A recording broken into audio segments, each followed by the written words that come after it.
What's up, YouTube? To close out the year, I thought it'd be fun to take a look back at all of the games I had platinumed or tried to platinum this year, and put them into a tier list to see how they held up. Let's see how much fun or how boring some of these games were. To start, the tiers are as follows: Supreme, Awesome, Better than Average, Average, Canadian, Disappointed, Failure, and Incomplete. And I honestly can't believe that there's 43 games I'll be putting on this list. First up is the first game I did for this channel, Scarlet Nexus. This anime game was fun. It had an interesting story, had some good twists, and was generally fun. Though even though there's a dual protagonist, it skews heavily towards Yuito rather than making both Yuito and Kasane equally important. This game goes into the better than average tier. Next up is the first game of the games that I couldn't platinum, Outriders. This game seemed promising, but possibly generic. First in the incomplete tier. Then there's the Outer Worlds Spacer's Choice Edition. My brother hyped this game up so much, but it was so generic, predictable, and what a fucking slog. This game doesn't even qualify as Canadian. It's disappointed. Next is Dragon Ball Z Kakarot. The best thing in this game is the intro being Head Shala, but I can't even include it here due to copyright. Monotonous gameplay, terrible quests and implementation, a bore in general. Game is another disappointed, below Spacer's Choice. Now we finally have a fun game, JoJo's Bizarre Adventure All-Star Battle R. This game was a blast. It was so much fun and was nearly perfect. This game goes into the Supreme category easily.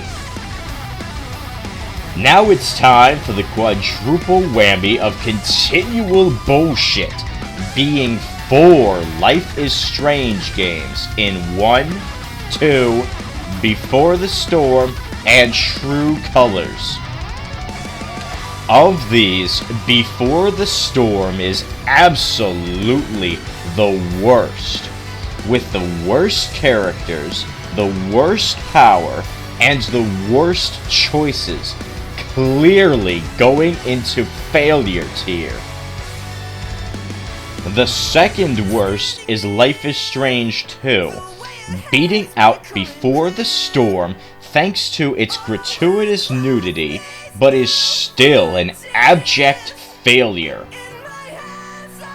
Then there's Life is Strange 1, that had an interesting story, but pissed it all away with only the final choice mattering, invalidating the entire playthrough, which is still a failure.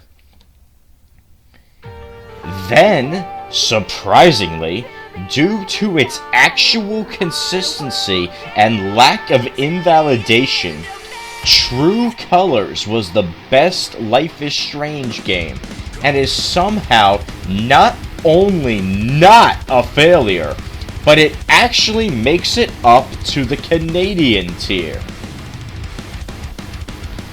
Finally, getting something good, there's Animal Well.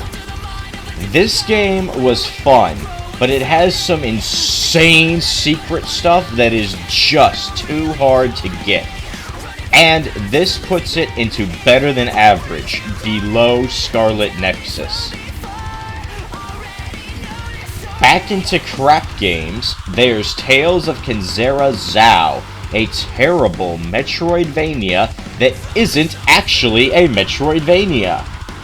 Down into the bottom of the Canadian tier it goes.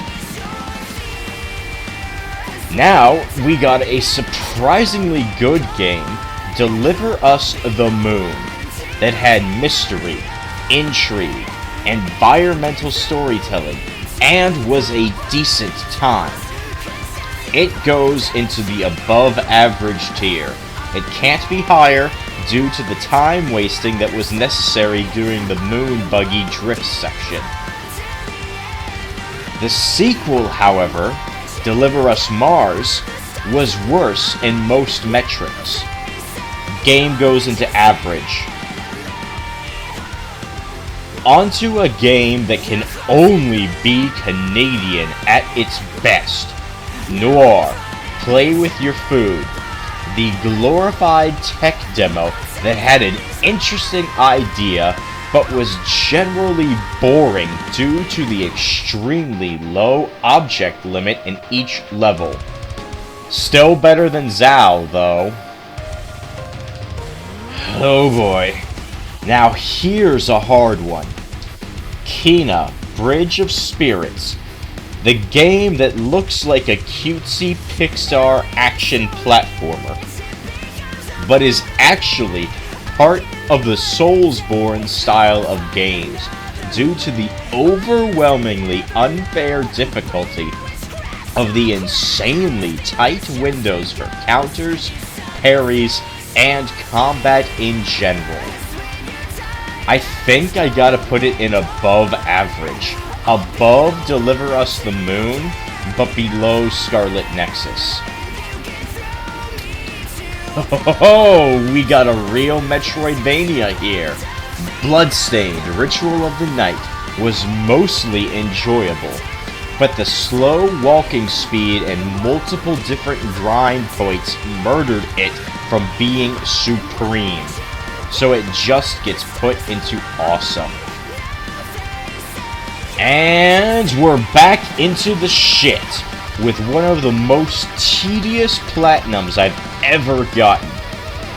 Lego Marvel Super Heroes 2 took forever to fucking platinum.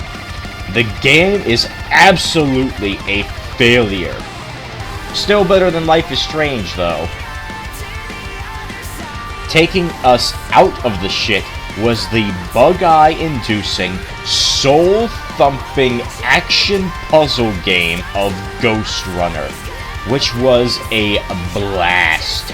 Save for the bullshit ending at the end with a platforming challenge, this game is easily awesome tier. And coming down off of that high, there's the Lego Movie 2, the video game, which was kinda lame, but has some moments to eke it out as a Canadian. Still better than Zao. Oh man, this next one was one of my favorites this whole year. Journey to the Savage Planet. Holy fucking shit, was that fun! And it even has multiplayer. The game was nearly perfect, and is easily supreme. Swinging hard, we got the OG Twistin' for a Fistin' and Crisis Core reunion that ended up being a hell of a lot of fun and sets up stories in one of the most beloved JRPG universes that also gets put into Supreme. Then we have Vampire the Masquerade Swan Song, which had the tools and pieces to make something great. Instead, it just made an unbreakable noose and hung itself, putting this at the low end of disappointed. And another one for the incomplete tier in Remnant 2. I was having a lot of fun with it, and got about 75% of the way through, so I should be able to revisit it when there's an easy month. Up next is Wild Hearts. Ha! more like mild farts. EA botched the Monster Hunter formula and added in some crap from Fortnite, making it terrible, missing the point of why monsters behave the way that they do. Canadian. Then we have Star Wars Jedi Fallen Order, which was passable. A 3D Metroidvania with the double jump put way too late into it, and some of the most annoying systems to just eke it out on the high end of average. This is followed by Jedi Survivor, which is on the low end of average, due to the cumbersome mechanics, open world slop, and constant loading screens. Then there's SAO Lost Song, which is definitely Canadian due to the annoying grind for the platinum and the strange limbo of being extremely easy yet super frustrating. It did have a few decent mechanics though. The second SAO, Hollow Realization, however, is technically incomplete, but is absolutely a failure due to the monotony and the grind. Still better than Life is Strange. And let's not forget, the SAO games are what blew up my laptop. After the SAO issues, it was time for something good. And we have another entry into the Supreme tier in Road 96, one of the best games I played this year. Then, another amazing game in The Plucky Squire, a great children's game reminiscent of A Link Between Worlds. I just wish the upgrades were more meaningful.